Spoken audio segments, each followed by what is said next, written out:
everyone, thank you very much. As I say, thank you to the IAB for organising. Thank you very much to my panellists today. So we're here obviously talking about it's a great debate about retail media, and we've got quite a few topics to get through on this panel, and we've got quite a packed roster of speakers. So I'll do a quick intro and then we'll run off into our topics. So to start, we've obviously got Jason Westcott, who's global practice lead for Xaxis. We have Laura Wakeling, who is the senior client success and onboarding director for EMEA and for CitrusAd. We have Gemma Hill, who is our strategic account director for Northern Europe at Equitive, and Robert Josic, who's the CEO of Schwartz Media, who's joined us. Thank you very much, panel. Thank you very much, everyone, for here. And sorry, I'm Babs Kende. I am the senior director for commerce media at Pubmatic.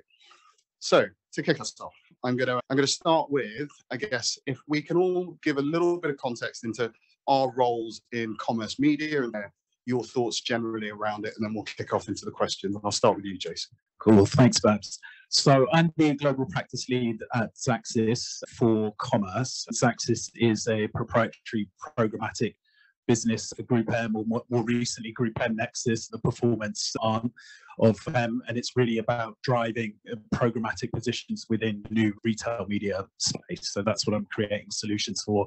I represent more of the buying side, the client side, the media agency side of the equation in relation to this panel.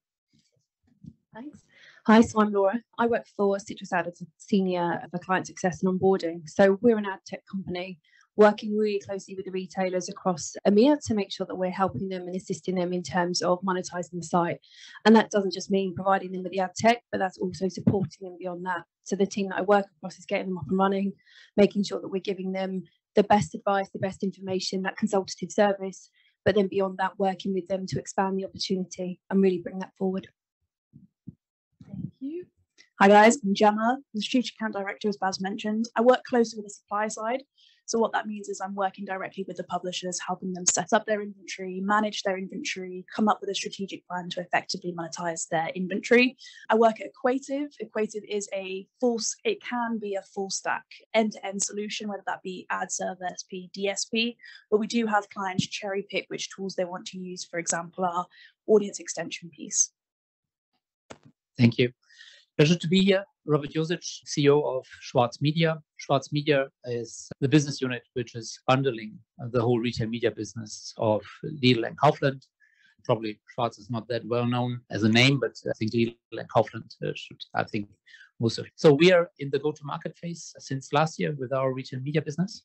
Gathered a lot of experience the last 3 years with really various partners and all the main stakeholders actually you need to consider while launching this kind of business model. Happy to be here. Great stuff. Thank you very much, everyone. And I guess that's a really good point to kick off. So Robert, you guys are in the launch phase, and I think this is a good point to gather some thoughts from you guys around what would be your top tip for retailers as they look to build out their retail media business in this landscape. And I'll start with you, Laura, on that one. That's lucky.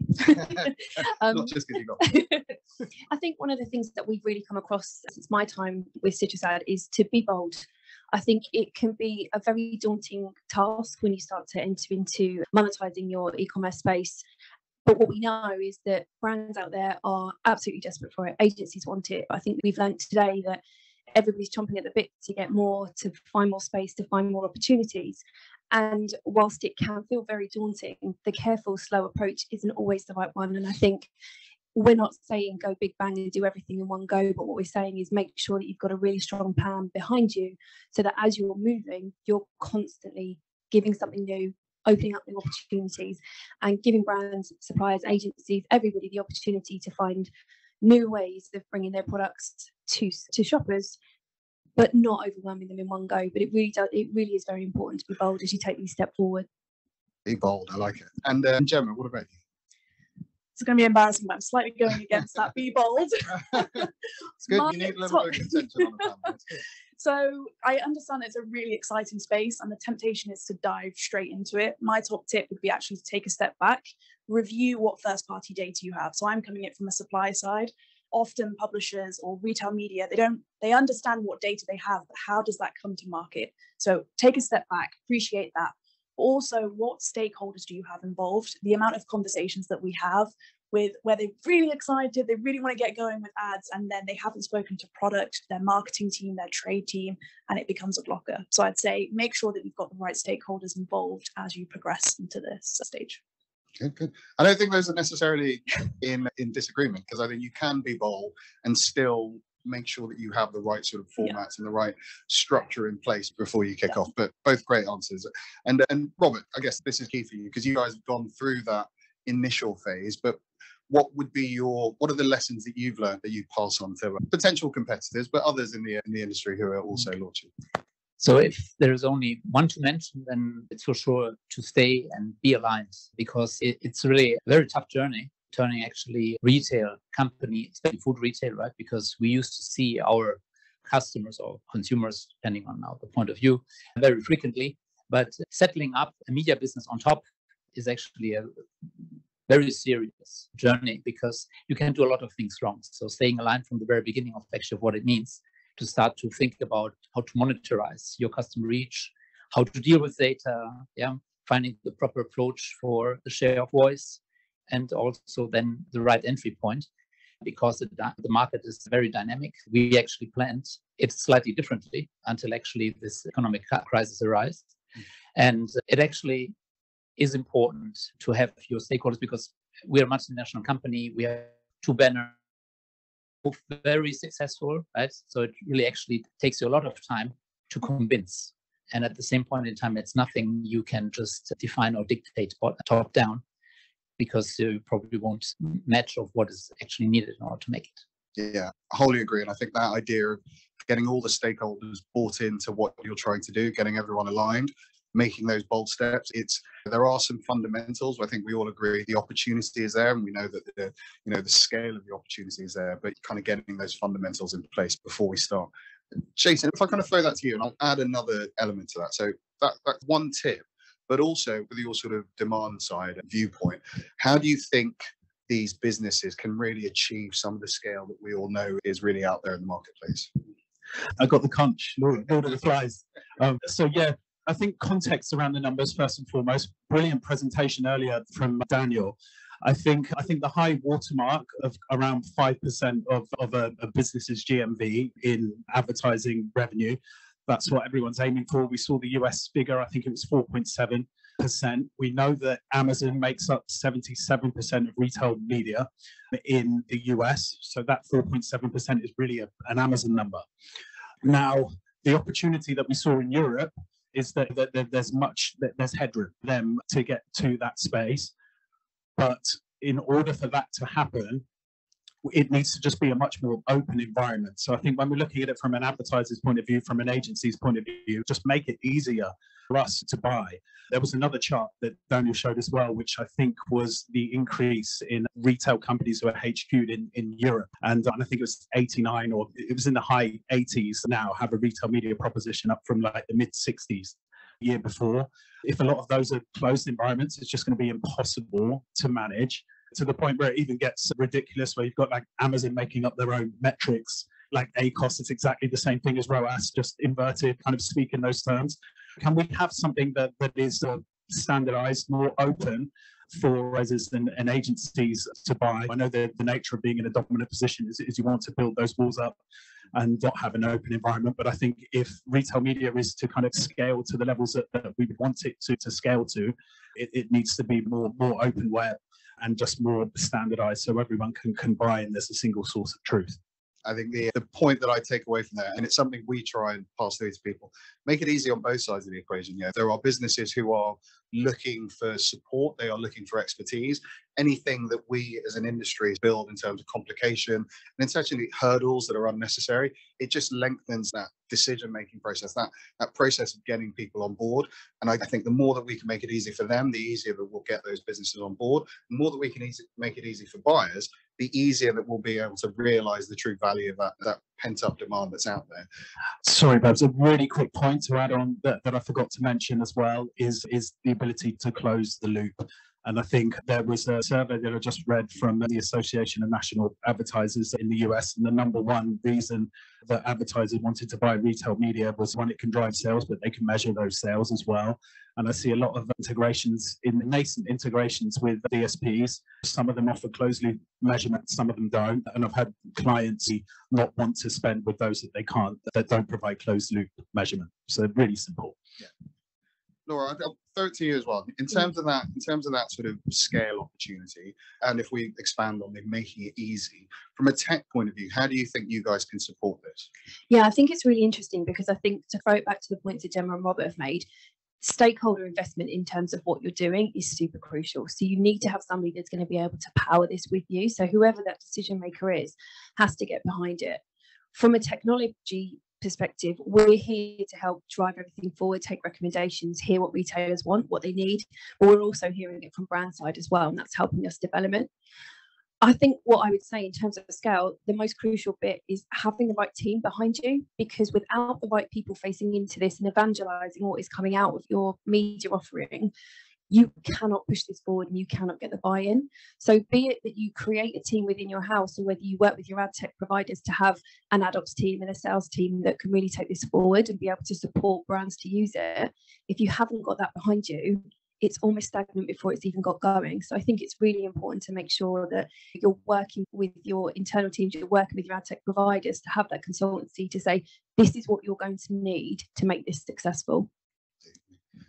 Gemma, again, I'm going to go slightly off piece from our pre-planned questions, but I guess it touches on where we're discussing now, because with that idea of, again, the stakeholders and making sure that we have that sort of buy-in internally, what role do you think that an ad tech provider can play in the space and really provide support for businesses as they grow in this new industry? Yeah, I think it's like loads and loads of companies are getting into this retail space, but it doesn't necessarily mean that they're new to digital advertising. For example, Quative is a 20-plus-year-old business, and with that, we have loads of experience in formats like video, which you may not have on site, CTV, which is a new space for retail media. So I'd say lean on those, but also think about what you want to do in-house. As Laura was mentioning, I think we've had many meetings with clients after a long and grueling and expensive project where they've tried to, say, build an ad server in-house, realized it's pretty difficult, and then come to us and want more of a pre-built but actually custom what we can offer as well. So I'd say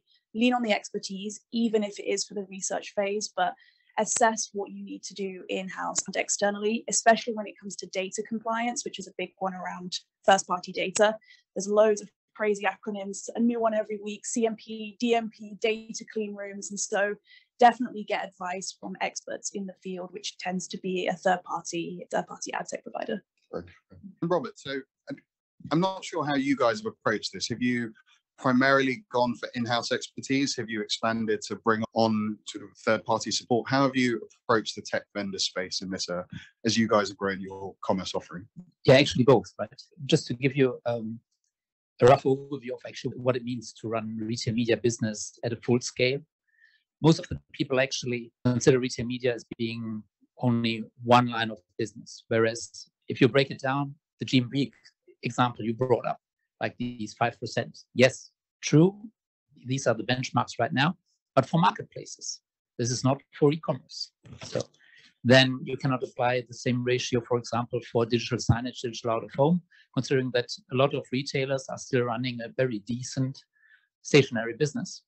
Then you have your loyalty apps, then you have newsletters, and this is just actually the on-site part. Then you also have to consider the off-site part. You need to consider the potential you might have in terms of insights, campaign insights, brand insights, shopper insights, because considering the coverage of the retail business, actually, these are also decent and relevant information you can also actually use either to fuel existing advertising products or actually monetize themselves. But come back to your question, due to the fact that retail media looks different, retailer by retailer, and due to the fact that a lot of those channels are actually either already running on a third-party solution or they're like custom built, usually your decision then for moving forward in terms of technical solution is highly depending on the channel configuration as it is today. And of course, the level of differentiation you would like to consider from the very beginning in some of those channels. A lot of stationary retailers, for example, have a high preference to enforce their existing loyalty channels, because this is actually the most interesting channel in order actually to start the interaction or run the interaction with the customers. So bringing in standard solutions in this area, considering also, and we can talk very openly on login effects and so on, of course, pushes a lot of retailers to reconsider their decisions. The same point in time, when we, for example, evaluate other verticals. So what I mentioned before, these are like verticals for us, right? Because they serve on different channels with different products and probably also with a different technology. There are a lot of areas where it really makes sense to start fast with a more standardized product. And then, of course, third-party solutions are top of the choice. Okay, so thank you.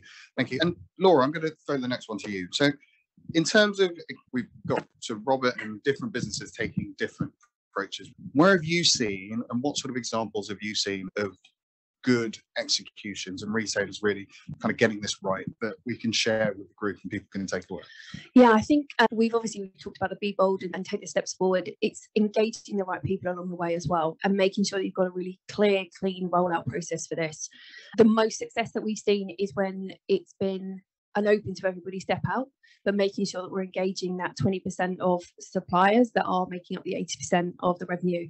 It's really crucial that you get their buy-in first. They are the ones that are going to help drive this forward. They're going to ones that are going to be able to spend. They're going to be able to put that investment behind. It's not to say that the long tail isn't important. It's definitely something that we work with to make sure that we're picking up extra opportunities, but by really engaging those people, making sure that they know how to use the system, give them an almost executive premium service when you're getting ready to go out to market with it, you have got the right people behind you to make sure that it's a successful approach. And we've seen some really great results with the retailers that we've launched. We've seen search revenues increase threefold versus where they've been at. We've seen an over kind of 230% increase in terms of the organic click-through rate versus those that are sponsored. So we know that it's there, we know that it's powerful, but it's getting the right people behind you as you take those steps forwards. Yeah, really interesting. And Jason, you've obviously come at this sort of looking at again, how do you access this inventory? How do you access the supply that is out there? So where are you seeing good executions that are matching up with those kind of key aims that you've already mentioned around making it easy, giving you access to that scale?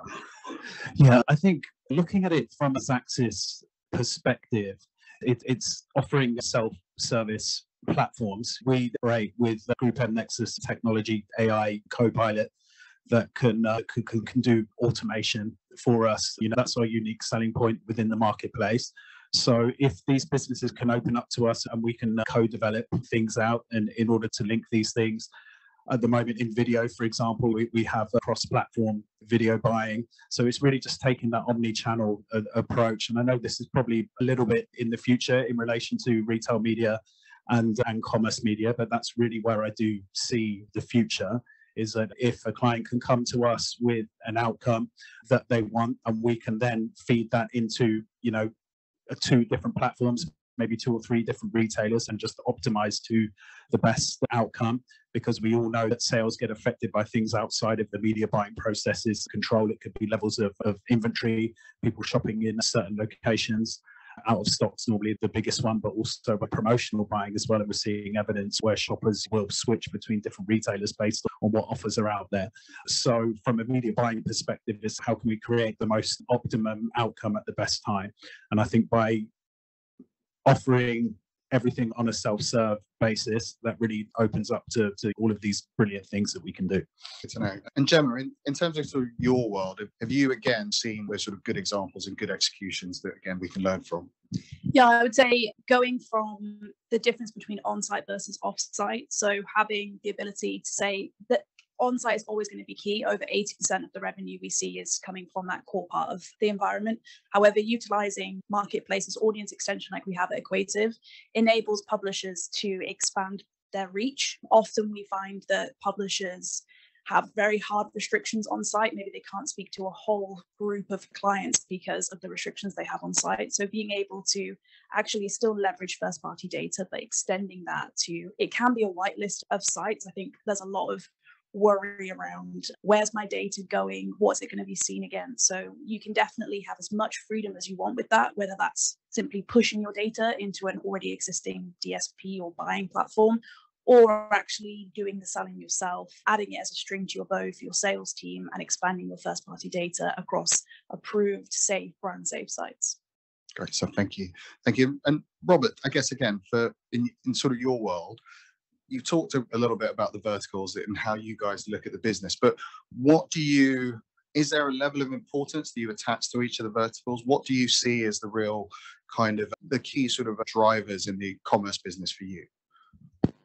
Yeah, I think we have to agree 100% that starting with on-site is actually of what, in terms also on internal expectations, also on market expectations, is actually the area to start with. And then, of course, it depends retail company by retail company, depending on the strengths and the different verticals, whether they're more good in e-commerce or whatever, or for example, in loyalty apps, on how to enter. The most important aspect is that retail companies mature and they pass a learning curve. So actually of what I described at the beginning of a very tough alignment phase, once they understand actually the potential of the customer reach and the data and the understanding on the one hand, and let's say variations of offsite activities on the other hand, they're very fast in adapting to, for example, in-house trading desk solutions, then also taking advantage of the fact that they become present in the media market, and not only towards agencies, but also directly to publishers, sales houses, and so on. And this is actually the part of maturity model I think we can apply to nearly every retail company investing over a longer period of time into retail media. And to come back to your question, so after starting with on-site, it's just a matter of question of time until they'll also start to first, of course, experiment. We are very humble in terms of retail companies that we are operating on a very low contribution basis and so on. So we have a lot to lose, and there are a lot of risks.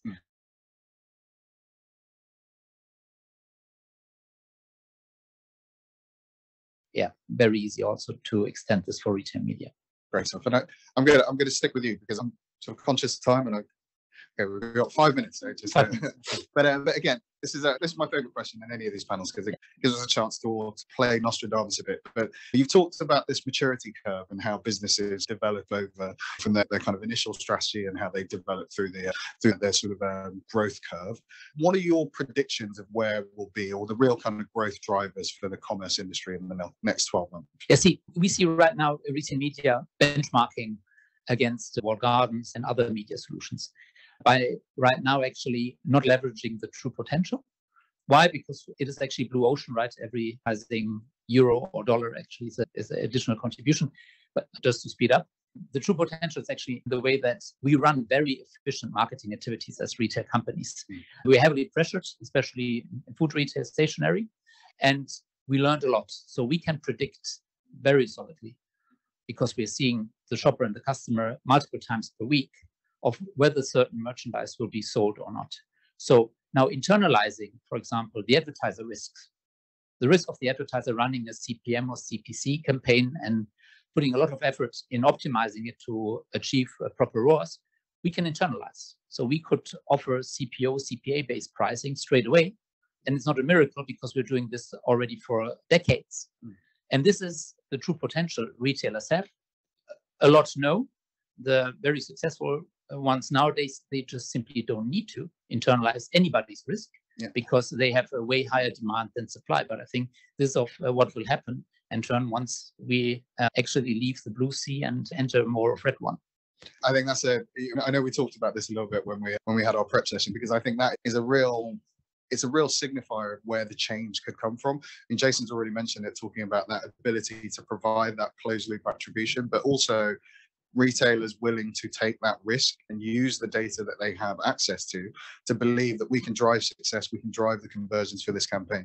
Yeah, for on-site, we're doing it already. So when we place an advertisement, when we design the leaflets or the newsletters, whatever we do, actually, these measures are there. And just picking up and serving with this knowledge based on our channels for any kind of external advertiser is more than just possible because it's running already. Yeah. I'd really like to see that come to the fore more, and the more businesses that are willing to kind of work with their partners to take that risk. Like, again, the strength of the data can prove the value, and the more that we can actually take that out to market, the greater we'll reach that true scale. Gemma, over to you. What's your thoughts in terms of the predictions for the next 12 months? Yeah, so speaking from the supply side, I think it will be a fairly slow 12 months. I think it's all about that research phase still. I think it's still fairly new, and the adoption for wanting to do on-site and off-site is still not widely adopted yet. So I think it's all about finding the right partnerships. Again, understanding whether you're going to go external for different strategies or internal, lean and align as stakeholders in the business, because a lot of the time you already have key expertise internally. You just may not be talking to them, whether that's your trade team or your product team, all have an idea of who your consumer is and will be able to help implement that into your advertising strategy. Thank you. Laura?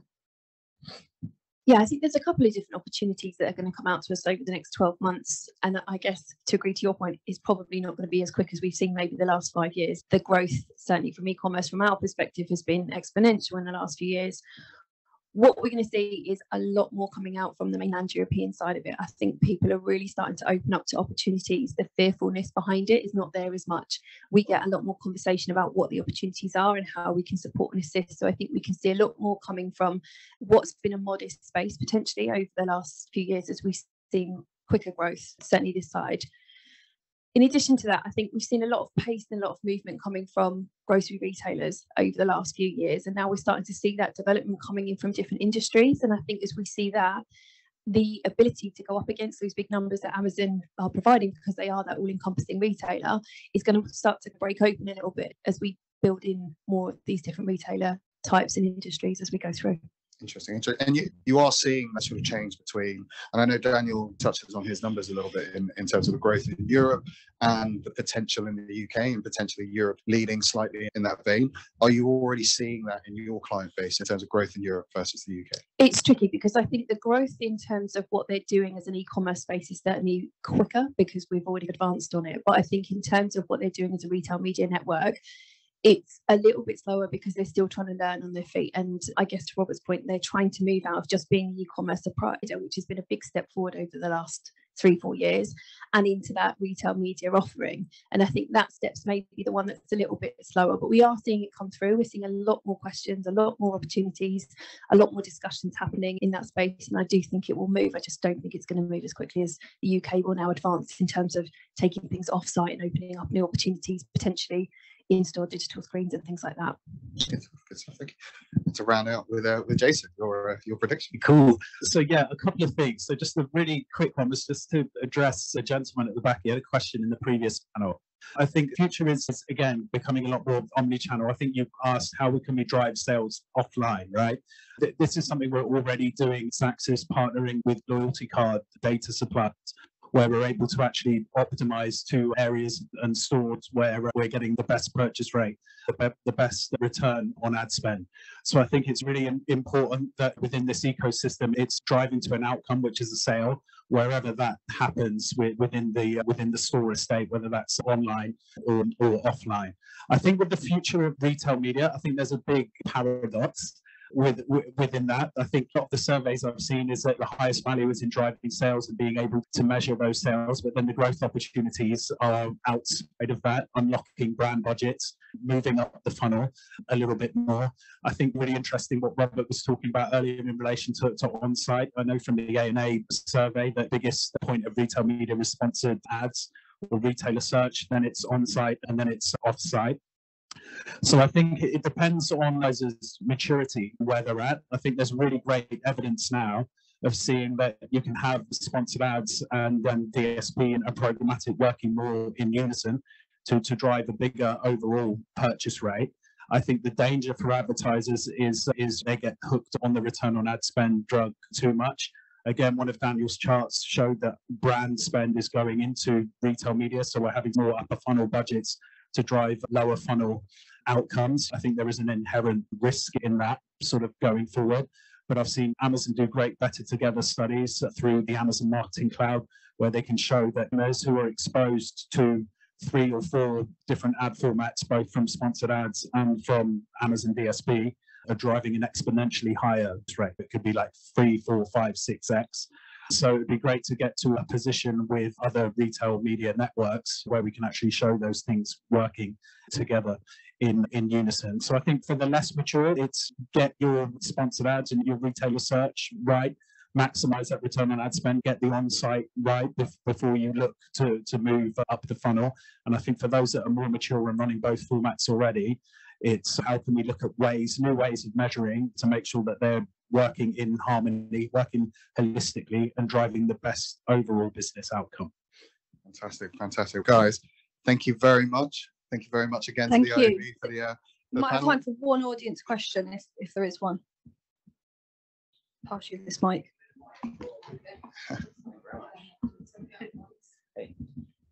Thank you very much. Matt West from Perpetua. I just had a quick question for Jason, actually. You made some really interesting observations at the start talking about the rise of, not even the rise, but just the strength of Amazon. And I guess it's quite curious that I don't know, but I don't think there's anyone from Amazon in the room today. But I'd really like to ask a question about, with your background publicist and now at Group M, and the fact that CitrusAd are obviously owned by publicists, I was just curious to know whether there was any apprehension from your clients, whether there was about kind of investing into CitrusAd, whether that kind of questions come up at all.